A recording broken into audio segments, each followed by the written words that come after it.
Dr. Henry, we're talking about the new school year, which will be your final year in education. Remind me of how long you've been in it and how long you've been here. Well, this is my 42nd year in education. It's my 13th year, actually. I started my 13th year here in Cy-Fair ISD, and 33 of those will have been as a superintendent, so the majority of my career has been as a superintendent. Explain to me how Cy-Fair ISD specifically has changed since you arrived to now, as far as growth specifically. You know, growth, we've grown about 11 or 12,000 students, which for us, we can handle that, that level of growth. So we've grown quite a bit. We've become a much more diverse school district. We've moved much further west with our growth. So the district is 186 square miles, primarily rooftops. We have lots of great businesses and faith-based groups, but we're mostly rooftops, so lots of kids. And the future will no doubt include more schools, more people, Yes. more money needing to be spent. Absolutely. We think we may need one more high school sometime in the next decade, and then there'll be probably a middle school and a couple of elementary schools to service that high school. So still some growth to go. I read something once that Cy-Fair may eventually overtake HISD as the largest district in the area. Maybe decades down the road as people move out, perhaps, of Houston. Yeah, Do you perhaps. see that? It could, but we're about 85% built out, so I don't know that we'll ever surpass HISD or Dallas ISD. The next big growth spurt, I think, on the west side of town is going to be Waller ISD. Waller has double the land we have, so they could be massive here in 20, 30 years. What is the biggest challenge in 2023 for a school district in Texas? Well, for us currently, it's two things. Number one, funding. The state has not provided adequate funding to meet the mandates that they require, nor have they kept up with inflation. Looking ahead at retirement, has it given you more freedom to express your opinion on that? Well, I've never been real shy about expressing my opinion. Certainly the state has not done their constitutional duty and providing for free public education for the children of this state. We're still hopeful. Luckily for the state, they've got plenty of cash, so I'm hoping that they'll, in October when they have a special session, that they'll invest some of that back into public education. Because at the same time you have a lot of mandates that are coming down and requirements regarding safety and other things. Absolutely. Just one of the requirements is to have an officer at every campus, and we estimate in order to fulfill that it would cost us $9 million. We already spend in excess of $42 million just in safety and security every year in Cy-Fair ISD. And you know, I look back when I started my career, you talk about changes. That kind of money was not part of the budget 30 years ago, but now it's a huge part of our budget. The community expects it. We want to provide it. We want to make sure our students and staff are safe, but the state does not fund it. So we did a back-to-school survey, as we do as we have done in previous years. Cy-Fair respondents are the third most after HISD and I think Fort Bend ISD. So I'll ask one question on behalf of parent Amanda. How can we make sure that our children are safe in school? And obviously I've done stories on some of the measures you guys have implemented even before maybe they were required. Well, one of the things that I'm really proud of here in Cy-Fair ISD is, in all honesty, we're a decade ahead of the state. A lot of the things that were listed on the governor's safety and security list a couple of years ago, we had already implemented. We have the bullet-resistant glass. We have the security vestibules in the front of our campus. We have the emergency door prop alarms. We started a police department 12 years ago that has 117 officers. So we're way ahead of most people in the state. We also have a very, very robust mental health intervention program here. So we're not only looking for things that we're addressing things before they happen. We're prepared if something does happen, and then we're prepared for the aftermath. So we're way ahead of most folks. Regina wants to know, do you plan on banning books or removing books from? we have a district process that we're working on right now, and it will be in conjunction with the new state laws. So the state will help advise us moving forward of what kind of standards our books need to meet. But, you know, we believe in parent rights, but we believe in all parent rights. So there may be some books that some parents don't approve that others do approve. So we want to make sure with parental approval that books are available for all of our students. Teacher retention is an issue for most, if not all, districts. Catherine wanted to know what you're doing to retain teachers and I guess attract new ones. Well, we're one of the highest paid school districts in the state and certainly in the region. So we have a very robust pay scale. We also have the newest and nicest facilities. We think we have strong leaders at all of our campuses. We support our teachers. So we feel like we're doing everything that teachers want to see in order to come to Cy-Fair ISD. I guess the issue is the pool of teachers out there. Absolutely. The colleges and universities are not graduating as many teachers as they used to, so there's a big push in alternative certification. So people that have degrees in other fields certainly have the opportunity to come and get alternatively certified. But we want our teachers to be certified. We want our teachers to be well trained, and when you come to Cy-Fair ISD, you don't just get put into a classroom. We make sure that we provide the type of professional development that you would need in order to be successful. Speaking of attracting employees, bus drivers are at a critical level in many places.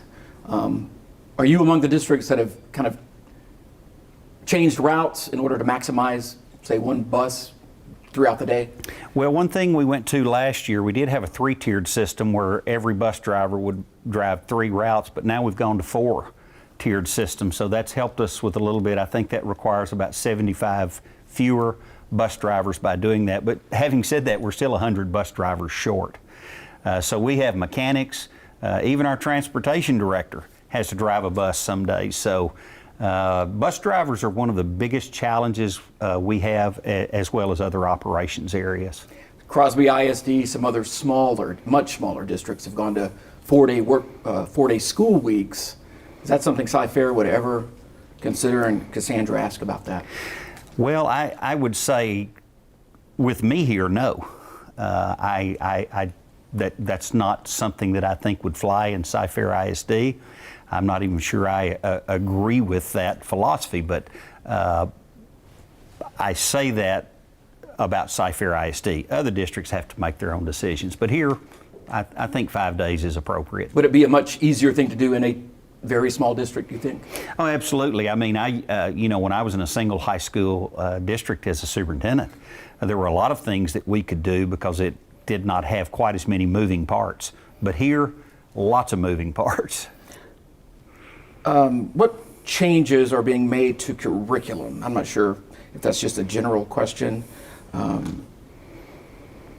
Are there any major curriculum changes going on? Well, there are some curriculum changes, but those are all driven by the state. So our curriculum and instruction department are looking at all those, evaluating those, making sure our teachers are up to date on those, and making those happen. You know, there's always this big conversation about what we're teaching in schools. Well, we're teaching in schools what the governor and the legislature and the lieutenant governor tell us what should be taught through the Texas Education Agency. So if there's any complaints about what's being taught in school, I suggest they call the governor.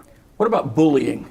And already this school year, in some districts that just started back days ago, they've already had some incidents of fights and things. Is that an ongoing issue, and is it being addressed differently now than it used to, or maybe not? Well, I will say, coming out of COVID, there was quite an adjustment period for students, for parents, for employees, and for everyone. So we, with our fighting policy, we did have to tighten it up the last couple of years, and we made that more of a mandatory placement in our alternative learning centers just because we had to stop it. But things seemed to have gotten better last year. Certainly we think this year is going to be a little more normal, more pre-COVID. But yes, we've had to address that, and then the state, in their wisdom, has passed this no vaping law, where we're required to send students to alternative learning centers if they're vaping. So I would appeal to parents. Check your child's backpack before they go to school this year, because a lot of that's out of our control. That's mandatory state-required placement. So it's important that parents know that. Some districts, including HISD, have a history of special education, I guess, issues. I'm not sure about Cy-Fair. Are there any new things related to special education? That's what one parent asked about. Well, there are some federal requirements that are requiring many more staff, special ed staff, which we're having a difficult time finding, just like other areas. So yes, there are some federal changes, but I will tell you this, and having lived here now, going on 13 years, that students that need special services, they move to Cy-Fair ISD because of the quality of special education services we have. And just today, and this is not on a survey, but the TEA released some STAR testing data. I don't know, I haven't gotten to look at the numbers as far as how you guys fared, but in general, the STAR test, what is your opinion on that kind of standardized testing? Well, I think standardized testing or STAR test is just a snapshot. It really doesn't say a whole lot about the quality of the local school district. In all honesty, I think if you looked at the STAR test data and compared it to the level of poverty that you have in a school district, you would see a very close correlation. So I don't know that I mean, certainly we believe in accountability, we believe in testing, we believe that's important, but we try not to just preach about passing the STAR test. We are the largest A-rated school district in the state of Texas, and again, in TEA's wisdom, even though our test scores will probably be higher this year, our rating will probably go down, just like every other district across the state. And I don't know that that's tied to the push by our state leaders for vouchers, but I suspect it's all designed to make us look a little worse to move forward their political goals. Is that unfortunate? The reasoning, absolutely, it's unfortunate. I mean, if it were for some educational value or education reason, trying to make school districts better, I would be much more apt to go along with it. But I don't feel like it is. Are you personally worried about public education in Texas? I'm worried about society as a whole believing that all kids deserve a quality and equal opportunity to learn. So yes, I'm concerned with the amount of propaganda that is put out there in the name of choice.